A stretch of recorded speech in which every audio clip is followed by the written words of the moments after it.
हिंदू मुस्लिम सिख ईसाई हम सब हैं भाई भाई। ये नज़ारा अब आपको देखने को मिल रहा है जंतर मंतर पर। राजनेताओं अब भी समझ जाओ, ये जेन जी जनरेशन है, किसी के बाप की नहीं है। ये बाप की बपोती नहीं है। इनके साथ में तुमने जो अत्याचार किया है, जो अत्याचार किया उसी का ये बदला लेने के लिए आतुर है। इसलिए समय रहते हुए इनसे बात कर लीजिए। बार बार तुम एलिगेशन लगा रहे हो कि विदेशी फंडिंग से यानी ये आंदोलन चल रहा है। ये राजनीतिक अप्रोच वाले यानी विपक्षी पार्टियां वगैरह है, वो इनका क्या कर रही है, यानी जो उपयोग कर रही है। इनको न किसी पक्ष से मतलब है, न इनको किसी विपक्ष से मतलब है। ये केवल अपने अधिकारों के लिए लड़ रहे हैं।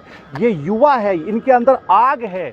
इस समय रहते हुए इस आग पर काबू पाने का यानी एक ही तरीका है, इनसे बात कर लीजिए, इनको आश्वासन दीजिए और आश्वासन ही नहीं करके दिखाइएगा इनको।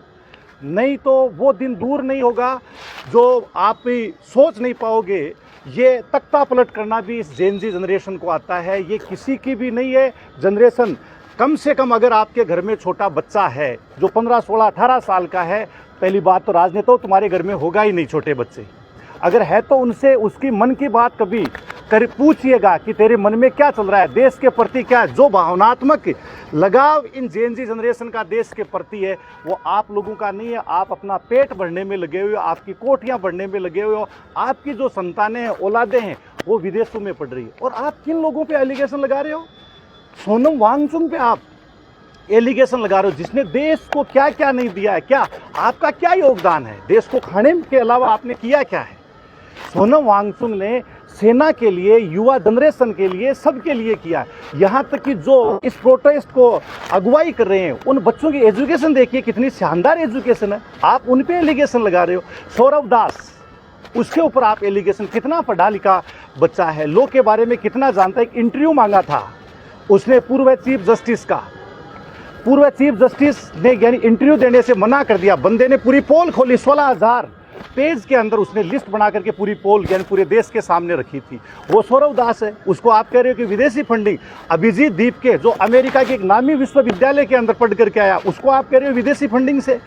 विजेता जो विदेश मंत्रालय में खुद उसने नौकरी की है, हाँ, पूर्व प्रवक्ता सीजेपी का है। सीजेपी के बारे में आप कह रहे हो कि ये पार्टी कब से पार्टी बन गई? ये केवल इन युवा जो छात्र हैं उनका नेतृत्व करने वाली पार्टी। कब से ये पार्टी होगी? नेहा बोरा जेएनयू की स्टूडेंट है, आयशा से जुड़ी हुई है, पढ़ी लिखी है, एक आवाज़ उठा रही है इन बच्चों के लिए। उनके लिए आप उनको क्या है, आतंकवादी, देशद्रोही करार कर रहे हो। समय रहते हुए समझ जाइए।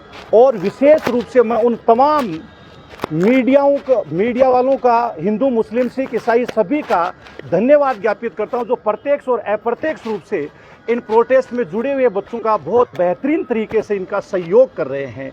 वो धन्यवाद के पात्र हैं। आप सब भी प्रत्यक्ष या अप्रत्यक्ष रूप से अपने छोटे भाई बहन हैं, इनका सहयोग कीजिएगा। ये छोटे हैं जो देश के भविष्य हैं। आज इनको अपन कहाँ पर छोड़ रखा है? हमारी सबकी जिम्मेदारी है कि इनकी रक्षा करना। एक आप पार्टीबाजी से ऊपर उठ करके इस यानी भारत के भविष्य के बारे में सोचिएगा। इंकलाब जिंदाबाद।